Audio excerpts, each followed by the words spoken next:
Aurore Berger. Bonsoir. Merci d'être avec nous, député La République En Marche des Yvelines. Vous défendez ce texte sur la prolongation du délai de recours à l'IVG.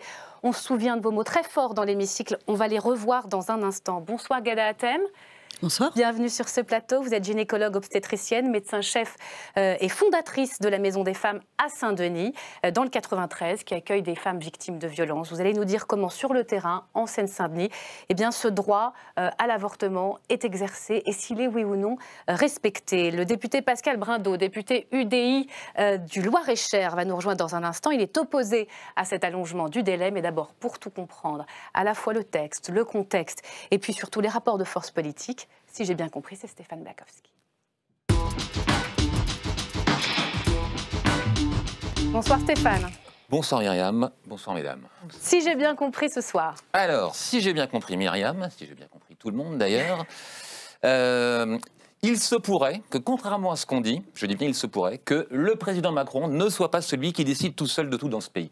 Je vois des sourires amusés, mais ce n'est qu'une hypothèse. Il y a quand même un indice, c'est que le président a pris publiquement position contre l'allongement du délai d'IVG de 12 à 14 semaines, et pourtant, la majorité le défie, puisqu'elle se propose de voter justement un texte qui permettra aux femmes d'avorter jusqu'à la 14e semaine de grossesse. Alors que Emmanuel Macron a dit et répété qu'il était opposé. Mais oui, il l'a dit et répété. Il l'a dit au mois de juin au magazine Elle, il l'a répété hier dans l'avion qui l'emmenait à Rome voir le pape au Figaro. Son argument, c'est qu'au-delà de 12 semaines de délai, ça représente un traumatisme trop important pour une femme. Oui, mais voilà, il semblerait que sa majorité soit plus progressiste que lui. Du coup, Christophe Castaner, qui est le patron des députés En Marche, a carrément pris position dans la presse, lui aussi, pour dire qu'il avait bien l'intention donc, de faire voter cet allongement du délai d'IVG avant la fin du quinquennat. Alors, il faut rappeler qu'en octobre dernier, les députés avaient donc déjà voté une première lecture de cette proposition de loi sur l'allongement du délai. En effet, donc c'était une proposition de loi déposée par Alban Gaillot, qui est une ancienne députée de La République En Marche, qui proposait plusieurs mesures, dont justement l'allongement du délai d'IVG à 14 semaines. Alors, elle s'appuyait sur un rapport parlementaire qui est apparu à peu près au même moment, qui disait qu'il y avait en France entre 3 et 5 000 femmes chaque année qui étaient obligées d'aller avorter à l'étranger parce que les délais étaient trop courts en France. Donc le texte a été voté en première lecture avec le soutien de la gauche, de brillants orateurs de la République, de la France Insoumise qui étaient à la tribune, mais il y avait aussi des gens plutôt classés à droite, notamment à droite de la majorité. Je vous laisse écouter, vous allez sans doute la reconnaître. Navré de vous dire que oui, dans notre pays, nous avons vécu nous-mêmes parfois des entraves à l'IVG. Nous avons vécu des délais qui étaient trop longs. Nous avons vécu des médecins qui nous ont obligés à écouter des battements de cœur. Nous l'avons vécu. Et nous ne voulons pas que les femmes dans notre pays continuent à le vivre. Alors la réponse n'est peut-être pas idéale ou suffisante, mais ce matin, nous apportons une réponse à ces femmes. D'un mot avant de laisser finir Stéphane Aurore Berger, ce jour-là, c'est la force de la sincérité qui frappe et qui parle. Oui, parce que j'avais pas du tout prévu d'intervenir, j'avais prévu d'être présente évidemment, parce que pour moi c'était un texte important et de le voter, mais on s'est vite retrouvé à refaire le procès des femmes qui avortent. On n'était plus en train de débattre sur la légitimité ou non d'élargir les délais de recours à l'IVG de 12 à 14 semaines, mais sur le droit même des femmes d'avoir accès à l'IVG. Et donc face à cela, on a été un certain nombre, cri du cœur, tout simplement, à prendre la parole et à dire que oui, nous avions eu recours à l'IVG, que ça n'était ni une gloire ni une honte, que c'était un fait, que nous avions le droit d'y avoir recours sans entrave et que ces entraves, malheureusement, elles persistaient dans notre pays. Alors justement, ces entraves persistent et pourtant, à l'époque, le gouvernement n'a pas soutenu ce texte. Alors, pas vraiment. C'est-à-dire que d'emblée, Olivier Véran a dit que c'était un sujet sensible, donc ça veut tout dire, genre de sujet qu'on préfère mettre un peu de côté tellement on redoute les polémiques. Du coup, il avait botté en touche, il avait dit que c'était urgent, mais urgent surtout d'attendre. Alors, qu'est-ce qu'on devait attendre? On devait attendre l'avis du Conseil consultatif national d'éthique. On écoute le ministre. Je ne peux en conscience considérer que nous disposions de tous les éléments pour prendre une telle décision aujourd'hui. Je vous le dis en sincérité. Allonger le délai d'accès à l'IVG sans avoir au préalable consulté les instances que l'État a installées de façon indépendante pour éclairer les décisions de politique publique.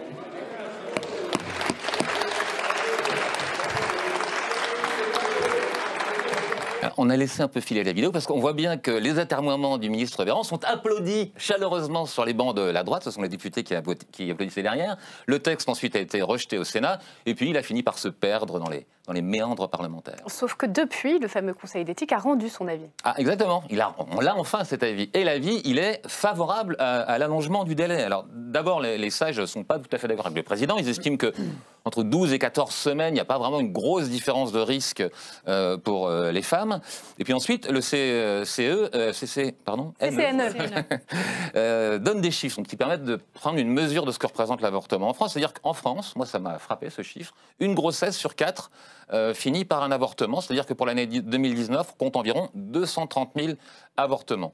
Donc sur cette nombre de femmes qui avortent, il y a environ 5% de ces femmes qui prennent la décision dans les 2 dernières semaines. Ça fait quand même 12 000 personnes qui sont concernées. Donc 15 jours, ça suffit, mais pas toujours. C'est là que ça se complique. Parce que regardez ce que disait le Parisien. C'est-à-dire que si vous êtes en Corse, vous avez à peu près 3 jours d'attente, ça va. Si vous êtes en Aquitaine, c'est 11 jours en moyenne. Donc là, il y a quand même de gros risques de se retrouver hors délai, d'où après la nécessité d'allonger. Alors, le comité disait qu'il y avait peut-être moins de femmes que ça qui partaient à l'étranger. Eux, ils disent entre 1500 et 2000, mais ça reste un problème qui existe pour de vrai. Alors, faut-il ou pas allonger le délai légal? Pour résumer, on va dire que la gauche et la majorité disent oui, le président et la droite disent non. Donc, il y a un débat. Merci, c'était très clair, très complet. Merci pour ce regard, Stéphane. Je commence avec vous, Aurore Berger. Est-ce qu'il y a urgence à légiférer pour vous? Ce n'est pas un droit qui est menacé en France. On voit que le nombre d'avortements augmente. En quoi allonger le délai? C'est stable, le nombre d'avortements, en vérité. Et personne ne se félicite, d'ailleurs, du nombre d'avortements. On a une femme sur 3 qui soit a eu, soit aura recours à l'avortement dans notre pays. Personne n'en tire, encore une fois, aucune gloire. La question qui se pose, c'est est-ce qu'aujourd'hui, on a des entraves? Et face à ces entraves, quelles sont les bonnes réponses à y apporter? Alors dites-nous en quoi ces entraves militent pour absolument allonger ce délai. Qu'est-ce que sont ces entraves précisément? Les entraves, très concrètement, c'est ceux qui vont volontairement désorienter les femmes. Et quel que soit leur âge, on a énormément de situations différentes qui peuvent vous conduire à être hors des délais. Une femme qui est sous contraception et qui n'imagine pas une seule seconde qu'elle puisse se retrouver enceinte et qui va donc le découvrir extrêmement tard. De la même manière qu'on peut avoir des jeunes femmes en détresse qui ne savent pas à qui dire tout simplement, à qui confier qu'elles se retrouvent être enceintes. Et si vous êtes mal orienté, on voit malheureusement les déferlements qui existent sur Internet. Laurence Rossignol avait beaucoup œuvré sur le sujet pour que le délit d'entrave soit étendu sur ce qui se passait en ligne. Mais vous n'avez pas forcément de référent. Il y a des médecins qui, heureusement, sont les premiers à militer pour permettre aux femmes d'être accueillies, mais vous avez une minorité qui continue à exister et qui fait que quand certains, et moi je l'ai vécu, donc je sais de quoi je parle et je ne suis pas la seule à l'avoir vécu, où vous ne savez pas exactement quel est le mode d'emploi, vous ne savez pas comment faire parce que vous ne vous y attendez pas, eh bien, vous allez voir un médecin et là, soit vous tombez très bien, ce qui est le cas dans l'extrême majorité des cas, et heureusement, c'est d'ailleurs ce que la loi préconise. Il y a une clause de conscience, mais dans ces cas-là, vous êtes obligé de rediriger la femme clause de confiance des médecins qui peuvent refuser. Bien sûr, ça. Et ça restera. Personne ne va dire demain à un médecin, on vous oblige à pratiquer l'IVG. Par contre, si vous ne voulez pas le pratiquer, vous avez le devoir légal d'orienter les femmes. Et ça n'est pas toujours fait. Et donc, quand vous vous retrouvez à 10 semaines, à 11 semaines, que vous êtes volontairement désorienté, qu'on ne vous dit pas comment faire, qu'on ne vous dit pas quel est le processus, que vous ne savez pas à qui parler, qu'est-ce qui se passe à la fin? Une femme qui ne veut pas aller au terme de sa grossesse n'ira pas au terme de sa grossesse, quitte à mettre sa propre vie en danger. C'est ça qui se passe concrètement. Alors c'est très clair. Maintenant, on va aller sur le terrain pour bien comprendre avec vous, Ghada Hatem. Entrave à ce droit fondamental des femmes. Ça fait vraiment réfléchir. On se dit quand même, on est en France au XXIe siècle. Racontez-nous à la Cité des femmes. Il y a ces femmes qui arrivent en détresse, qui sont enceintes et qui veulent recourir à l'IVG. C'est trop tard. Qu'est-ce qu'elles vous disent? Comment ça se passe? Alors, je pense qu'il faut différencier deux choses, et merci pour votre témoignage, Madame Berger. Il y a effectivement des médecins qui sont contre l'IVG, qui ne peuvent pas le dire de manière très frontale et qui utilisent des petits chemins de traverse du genre « revenez avec une écho, on verra ça la semaine prochaine, oh, le cœur du bébé, comme c'est mignon ». Ça, ce sont de vraies entraves. Parce que le temps que la femme comprenne « ah, c'est 12 semaines, madame, je suis désolée ». Voilà, ça c'est dégueulasse. Après, il y a la vraie vie, et vous l'avez évoqué, une jeune fille sous pilule qui ne saigne pas, elle a une pilule qui fait qu'elle ne saigne pas, et ben elle va s'apercevoir qu'elle est enceinte trop tard. Qu'est-ce qu'elle fait? Elle avait clairement, parce qu'on reproche aux femmes de ne pas faire ce qu'il faut, c'est toujours leur faute. Vous n'aviez qu'à vous protéger, on ne dit jamais aux garçons la même chose. Elle s'est protégée, elle est enceinte, elle ne veut pas de cet enfant. Qu'est-ce que la société lui répond? Je m'en fous de ce que tu veux, garde ton enfant, mets une fin à ta carrière, ne finis pas tes études. Qu'est-ce qu'on lui dit? Voilà, c'est ça qui nous met mal. Je me demandais si la crise sanitaire, on a vu qu'il y avait des centres d'IVG qui avaient fermé, avaient accéléré les difficultés. Est-ce qu'on peut dire, à cause de ces 2 semaines en moins, si j'ose dire, est-ce qu'il y a eu des femmes qui ont eu recours à des avortements clandestins ? Je ne peux pas répondre à cette question. Il y a des avortements clandestins. Il y a des femmes, moi je reçois des femmes qui ne savaient pas qu'elles pouvaient simplement demander et qui ont acheté sur Internet des trucs qui les ont rendues malades alors qu'elles étaient encore dans les délais. Mais la chance qu'on a eue pendant le confinement, c'est que des couples étaient séparés, déjà. Les femmes ont eu une aménorrhée, c'est-à-dire que leurs règles se sont arrêtées. Et au final, on a eu moins de grossesses que d'habitude. Et d'ailleurs, ça se ressent sur les naissances. Moins de naissances, moins d'avortements. Ça, c'est le confinement. Mais on a eu aussi des gamines qui disaient, comme je ne vais pas à l'école, je ne peux pas passer vous voir au planning parce que qu'est-ce que je vais dire à papa ? Et donc j'ai attendu, puis maintenant je ne peux plus attendre. Dernière question, la pénurie de gynécologues dans certains territoires, ça existe ? Bien sûr. Qui ralentit aussi effectivement l'accompagnement, la prise en main pour répondre à cette demande d'avortement ? Alors, il y a une pénurie de gynécologues. Il y a une pénurie de gynécologues qui ont envie de faire des IVG, parce que c'est pas non plus un geste extrêmement gratifiant, c'est pas techniquement très compliqué, on se vante pas de le faire, et donc il y a peu de motivation, c'est pas très bien payé, plein de raisons. Et puis, il y a des déserts médicaux. Je pense que, par exemple, pendant la pandémie, ce qui a compliqué la vie de certaines jeunes femmes, c'était 60 km pour aller dans un planning familial quand on avait le droit de se promener à 1 kilomètre autour de la maison. Ça, c'était un peu compliqué. Donc, il faut effectivement penser cette pandémie. Après, je veux juste dire une chose. On s'est beaucoup appuyé sur la pénurie de gynécologues pour dire il ne faut pas voter cette loi parce que déjà qu'il n'y en a pas assez et qu'ils ne veulent pas tout faire. Il y en aura encore moins parce qu'ils refuseront. Et ce qui est archi faux, parce que ça ne concerne pas des milliers de femmes. Ça concerne un petit nombre de femmes. On sait les mesurer ? On ne sait pas les mesurer. Il y a les 5000 ou 3000 qui vont en Hollande. Il y a celles que nous prenons en charge au titre de la détresse psychosociale et que nous accompagnons vers l'avortement. On aurait pu le faire si on avait juste le droit de le faire, mais là, ça nous rajoute des complications administratives. Et puis, il y a celles qui, découragées, finissent par garder leur grossesse. Une partie de ces femmes vont aller très mal, une partie de ces enfants vont aller très mal. Et c'est notre responsabilité. Bonsoir Pascal Brindeau. Bonsoir. Merci d'être là. Vous êtes opposé à ce texte. Vous allez nous dire pourquoi pas à l'avortement, évidemment, mais à cet allongement de délai. Vous êtes député UDI du Loir-et-Cher. Mais je voudrais que vous les entendiez, ces femmes, qui sont justement, parties aux Pays-Bas. Vous en parliez. Thomas Després a rencontré cette jeune femme qui a souhaité rester anonyme. Elle a 26 ans et lorsqu'elle se rend compte qu'elle est enceinte, il est trop tard. Alors avec l'aide de sa maman, elle est partie en Hollande. Regardez. Il se trouve qu'un matin, en fait, j'ai eu très très mal au ventre, mais un mal de ventre que je n'avais jamais eu auparavant. Donc voilà, je me suis dit, je vais aller voir ma généraliste et on verra bien ce qu'il en adviendra. Donc je suis allée la voir, il s'est avéré que j'étais enceinte de 4 mois. Donc à ce moment-là, on peut dire que franchement, je me suis posé 1 milliard de questions. Et je me suis effondrée en fait parce que j'étais toute seule à ce moment-là. Mes parents étaient déjà ailleurs et à ce moment-là j'étais toute seule dans l'appartement quand je l'ai su parce que je suis revenue chez moi. Et en fait je me suis dit mais 4 mois je vais jamais pouvoir avorter en France parce que comme on le sait actuellement c'est de 12 semaines donc 3 mois et moi j'étais bien au-delà des 3 mois. La solution pour tout le monde ça a été que j'aille avorter, mais que j'aille avorter où ? Que j'aille avorter dans un autre pays en Europe. J'ai choisi un autre pays européen, donc la Hollande, parce qu'il se trouve que dans ce pays-là, il me semble que c'est jusqu'à 6 mois, je crois, qu'on peut avorter. Donc voilà, je suis allée, tout a été organisé, donc il faut savoir aussi que c'est un coût quand même. Ce moment-là de ma vie m'a coûté, on va dire, environ 3 000 €, sachant que l'avortement en lui-même coûtait 2 500 €. 2 500 €, c'est quand même une somme. Tout s'est très bien passé, mais ça a été le moment le plus dur de ma vie. Clairement, depuis ce jour-là, je n'ai pas encore vu de psychologue parce que c'est vrai que j'essaye de me rassurer moi-même et j'ai ma famille qui est très soutenante, mon compagnon qui est très soutenant. Faut pas croire que c'est un moment que c'est quelque chose qui est facile à choisir. Et je m'en veux. Je sais que moi, actuellement, je me dis voilà, j'ai tué quelqu'un. Voilà, les tourments, les difficultés. Je précise quand même que cette jeune fille a bien dit à Thomas Després qu'elle ne regrettait pas son acte. Pascal Brindou, quand vous l'entendez, cette jeune femme, 3 000 €, les Pays-Bas, il y a bien sûr des femmes, et Ghada Hatem en témoigne, à la Fondation des femmes, qui ne peuvent pas se le permettre. Pourquoi vouloir refuser plutôt d'allonger le délai jusqu'à 14 semaines? D'abord, personne ne peut rester insensible à la détresse d'une femme, comme le reportage le montre. Simplement, ce débat ne se limite pas à ça.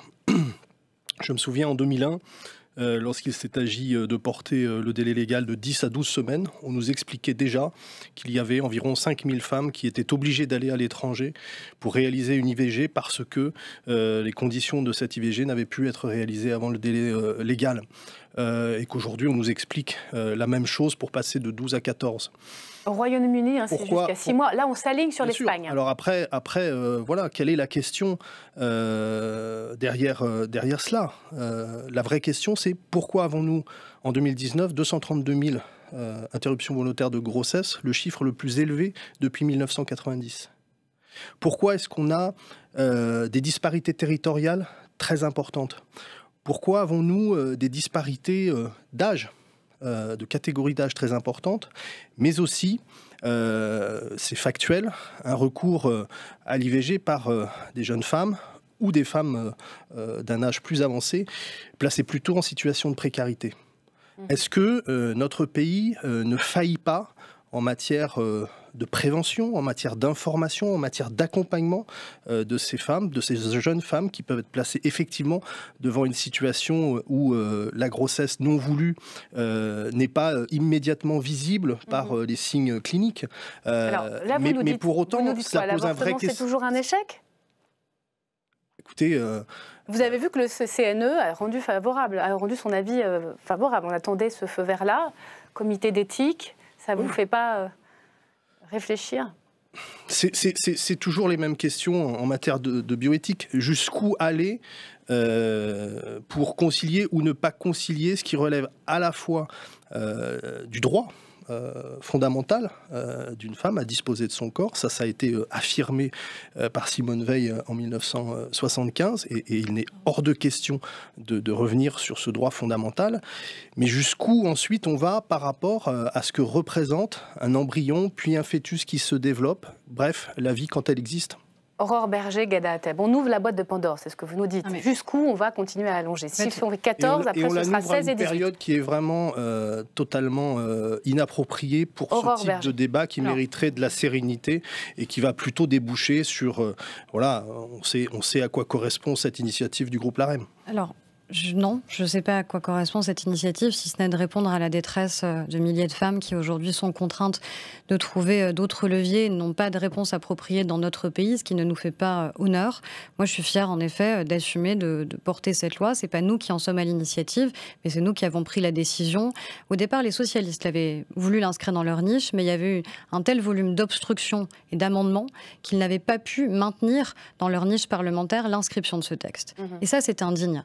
C'est indigne, à mon avis, d'un débat parlementaire sur ce sujet-là, d'avoir des milliers et des milliers d'amendements pour empêcher une avancée. On peut voter contre, mais acceptons que le débat existe et de voter contre. Pas d'obstruction. Moi, ce qui m'interpelle dans ce que vous dites, c'est que vous considérez presque que élargir le délai voudrait dire que plus de femmes, et de plus en plus, vont avoir recours à l'IVG. Il n'y a aucune femme... Non, c'est une réalité. C'est là où vous faites, à mon avis, une grave erreur, c'est que aucune femme ne se dit dans son parcours de vie « je souhaite avoir recours à l'IVG ». Ça ne se pose pas comme ça, ça n'existe pas comme ça. Ça n'est pas parce que ce droit existe que vous avez envie de l'exercer. Par contre, le fait de savoir que dans votre pays, quel que soit votre territoire, quelle que soit votre classe d'âge, quelle que soit votre catégorie sociale, si vous avez besoin d'exercer votre droit, vous pourrez le faire et vous ne serez pas jugé parce que dans la manière avec laquelle vous exprimez, vous jugez ces femmes. D'ailleurs, on fait porter la charge uniquement sur les femmes. On ne parle jamais, quand on parle de prévention, quand on parle d'éducation, on parle des femmes. Enfin, il me semble quand même que si une femme est enceinte, elle n'y est pas arrivée par l'opération du Saint-Esprit. Donc, à un moment, assumons dans ces cas-là, assumez de porter, par exemple, dans votre niche aujourd'hui, vous pouviez porter une proposition de loi pour aller plus loin sur la prévention sexuelle, sur le fait d'accompagner les femmes et les hommes dans l'éducation sexuelle, dès le collège ou dès le lycée, puisque c'est là que ça se joue. Et les mêmes qui disent qu'il faudrait moins de recours à l'IVG sont en général les plus rétrogrades pour surtout éviter qu'on parle de sexualité, alors que c'est justement l'enjeu clé de prévention qui devrait nous occuper. Je vais vous donner la parole. J'aimerais d'ailleurs avoir votre regard sur ce débat, Roselyne Febvre. Mais tout de même, Ghada Hatem, vous êtes gynécologue. Les gynécologues obstétriciens, ils sont divisés sur le sujet. Je voudrais vous faire écouter le professeur Israël Nizan. Pratiquer une IVG à 14 semaines, pour lui, est loin d'être anodin. Vous l'écoutez, vous réagissez après. Okay. Je suis contre parce que c'est une mauvaise réponse à une bonne question. La bonne question, c'est comment améliorer le sort des femmes qui sont en demande d'IVG dans notre pays. Je n'ai jamais vu une femme demander une IVG tardive. Je vois des femmes demander à ce qu'on s'occupe d'elles tout de suite quand elles le demandent. Et leur dire « Ah, on vous donne un rendez-vous dans 4 semaines, mais c'est pas grave, on a allongé le délai », c'est un mauvais coup porté à la santé des femmes dans notre pays par souci d'électoralisme. 2 semaines, ça change vraiment tout pour une femme. Alors je propose à ceux qui vont voter de venir voir ce qu'est une IVG à 16 semaines d'aménorrhée. Ils ne pourraient pas tolérer de le voir. Donc ils demandent à des médecins de faire des gestes qu'ils ne pourraient pas voir, sans l'avoir vu, sans avoir fait la démarche de venir voir ce qu'est une dilacération fœtale. Qu'est-ce que vous leur dites à ces femmes qui n'ont pas pris à temps la décision ? Comment vous faites ? L'IMG, pour raison psychosociale, est là. Et elle est là justement pour les femmes qui dépassent le délai et qui en plus a l'avantage formidable de ne pas être limitées en délai. Pourquoi ne l'utilise-t-on pas ? Pourquoi il y a des services qui envoient à l'étranger alors qu'ils pourraient faire en France ? Pardonnez-moi, ils le font parce qu'ils n'ont pas les moyens de faire. Et ça, c'est dramatique. La mauvaise réponse à une bonne question, c'est qu'au lieu de mettre les moyens sur l'orthogénie en France, on allonge le délai. C'est pas bien pour les femmes. Voilà, propos recueillis par Éléonore Picot et Joseph Magdelaine. Ghada Hatem, il y a beaucoup de choses. Peut-être, là, déjà sur ce qui peut choquer le plus nos téléspectateurs, dire 14 semaines, c'est quand même un acte chirurgical qui est différent de 12 semaines de grossesse. Ça, d'autres le disent aussi. Vous confirmez ? C'est plus invasif, c'est une extraction. C'est un peu plus long, mais ça n'est pas plus invasif. On a autant d'accidents à 6 semaines qu'à 14 semaines. Je pense qu'on mélange tout et ça me désole. On mélange, il y a des IVG en France, ok. On ne fait pas assez de prévention, ok. Et pour autant, il y a des femmes qui ont besoin d'avorter. Alors, on ne va pas les punir parce qu'on n'est pas assez performant en prévention. Je suis vraiment désolée, mais je ne peux absolument pas souscrire à ce que vous avez dit. Pas plus que ce qu'a dit mon charmant collègue. Israël Nizan, un professeur. Quand il dit on va dilacérer un fœtus, on dilacère des cellules à 6 semaines, à 8 semaines, à 12, à 14. Ce n'est pas le sujet. Le sujet, c'est est-ce qu'on est là pour accompagner des femmes qui demandent à juste qu'on respecte leur choix de vie. Et quand il dit il n'y a qu'à faire des IMG, c'est d'une hypocrisie. Alors l'IMG expliqué. Interruption médicale de grossesse. Alors, il y a deux situations où on peut avorter à n'importe quel délai. L'enfant est atteint d'une maladie incurable. Trisomie 21, bon, on peut aussi se demander pourquoi la France avorte toutes les trisomies 21 sans se poser de questions. C'est un choix de société. Donc vous pouvez découvrir votre trisomie 21 à 9 mois moins un jour et vous avez le droit d'avorter. Ou alors vous êtes atteint d'un cancer en phase terminale ou je ne sais pas quoi, il faut vous faire de la chimiothérapie très vite, vous pouvez avorter. Et puis il y a tout cet entre-deux, vous êtes dans une détresse psychosociale, ce qui ne veut pas dire grand-chose. Ça peut être, vous avez déjà 8 enfants, vous êtes obligé de vous prostituer pour les nourrir. Ça peut être, vous êtes 12 dans 10 mètres carrés. Et ça peut être, vous avez 14 ans, et accessoirement, votre oncle vous a violé, et vous êtes enceinte de 5 mois. Il y a plein de situations différentes. Et répondre tout de suite, non, parce que c'est un traumatisme, je crois que parfois garder sa grossesse est plus traumatisant.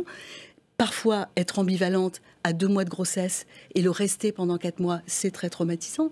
Donc, il faut faire confiance aux médecins, il faut faire confiance aux femmes. Et je ne sais pas si c'est à une assemblée d'hommes d'un certain âge, pétris de conviction, qu'il faut décider de ce qu'on va faire du corps des femmes. Roselyne Febvre, comment vous regardez ce débat ? Il est éthique, évidemment, il est aussi politique. Il est compliqué. J'ai envie de dire que j'entends tout ce que vous dites, parce que vous êtes une femme de terrain. Et j'entends bien toutes les difficultés de ces jeunes femmes qui peuvent tomber enceintes sans le savoir. D'un autre côté, je peux entendre aussi ce que dit ce médecin quand on est médecin. Mais j'ai envie de dire aussi, c'est vrai, est-ce que 2 semaines, ça change vraiment la donne ? Alors, il faut expliquer quand même que c'est un texte de loi qui, en général, ne se fait pas par hasard. Il y a beaucoup d'auditions de terrain, il y a beaucoup d'auditions de professionnels. Ces 2 semaines, elles changent tout. Là, je vous pose la question. Est-ce qu'elles changent tout ? Non, enfin, personne ne dit ça d'ailleurs. On n'a pas la prétention de dire que ce simple texte de loi suffira à régler la question. Il y a eu d'autres avancées. Et il y en a d'autres dans cette loi. Notamment, par exemple, on parlait de la question de la pénurie de gynécologues, parce qu'on forme beaucoup de gynécologues obstétriciens, mais peu de gynécologues. Et donc, on a aussi toutes ces compétences avancées maintenant des sages-femmes, qui pourront aussi pratiquer des IVG instrumentales. Il y a l'expérimentation qui est en cours. Donc ça, c'est aussi un sujet. C'est pas le cas. C'est ceux qui peuvent pratiquer. Après, sur ces 2 semaines, c'est à la fois... Il y a 2 types de situations. Il y a celles qui ont besoin d'un délai plus long pour réfléchir à la décision qu'elles vont prendre, et pour lesquelles, c'est ce que disait ma collègue Bazin Malgras, qui est pourtant une députée LR, preuve que sur ces sujets-là, et heureusement d'ailleurs, c'est pas un sujet de groupe politique. Et puis, il y a celles qui le découvrent trop tardivement. Et donc, ces 2 semaines-là, c'est finalement nous mettre dans la moyenne européenne. On n'est pas en train, tout d'un coup, de complètement révolutionner le sujet. On s'aligne sur l'Espagne. Et, encore une fois, parce que c'est un sujet très important, ne pas confondre avec l'interruption médicale de grossesse, notamment pour les questions de détresse psychosociale, parce que c'est ça qu'on a entendu. On a entendu régulièrement, on a reçu, parce que la violence, je suis désolée, elle ne vient pas de la loi. Les propos les plus violents qu'on a entendus ne viennent pas de celles et ceux qui sont favorables à cette loi. Viennent de la violence des mails que l'on reçoit, des photos que l'on reçoit, des menaces que l'on reçoit, des insultes. Mais je pourrais vous apporter un classeur des photos de fœtus que l'on reçoit. Et je pense que malheureusement, vous recevez des choses bien plus terribles que celles... Je précise qu'il y aura des manifestations lundi devant l'Assemblée nationale, notamment des groupes anti-IVG dans le pays. La violence, elle est là. Elle est d'essayer d'exercer une pression pour faire en sorte que les femmes renoncent au choix qui est le leur et qui n'appartient qu'à elles, et de faire pression aussi sur les médecins pour qu'ils n'exercent pas ce droit. Pascal Brindot. Pardon, mais Olivier Véran lui-même, à la tribune de l'Assemblée nationale, déclarait qu'il s'agit d'un sujet sensible. Sensible parce qu'il touche à la conception intime que chacun se fait à un moment donné de la vie et de ses conséquences. Et pardon, l'homme d'un certain âge, qui a pu aussi être élu par des femmes dans ma circonscription, ne peut pas vous laisser dire que c'est la même chose de pratiquer une IVG à 6 semaines, 8, 10, 12 et 14. C'est moi qui l'ai fait, c'est pas vous, donc je peux en parler. Mais madame, vous avez des collègues qui vous contredisent et qui vous contrediront d'ailleurs publiquement, mais qui le font bien sûr que si. Et ça n'est pas la même chose. Le développement cellulaire n'est pas la même chose à 6, 8, 10, 12, 14 semaines. C'est incontestable. Parce que vous avez quelque chose qui s'appelle un embryon qui commence à se développer, qui a un certain développement, et sur lequel vous avez des débats qui sont des débats éminemment éthiques, éminemment respectables, pour savoir quel doit être le statut juridique de cet embryon. Je crois que le CCNE a tranché. Ce n'est pas un sujet. Mais ça n'est pas au CCNE de trancher.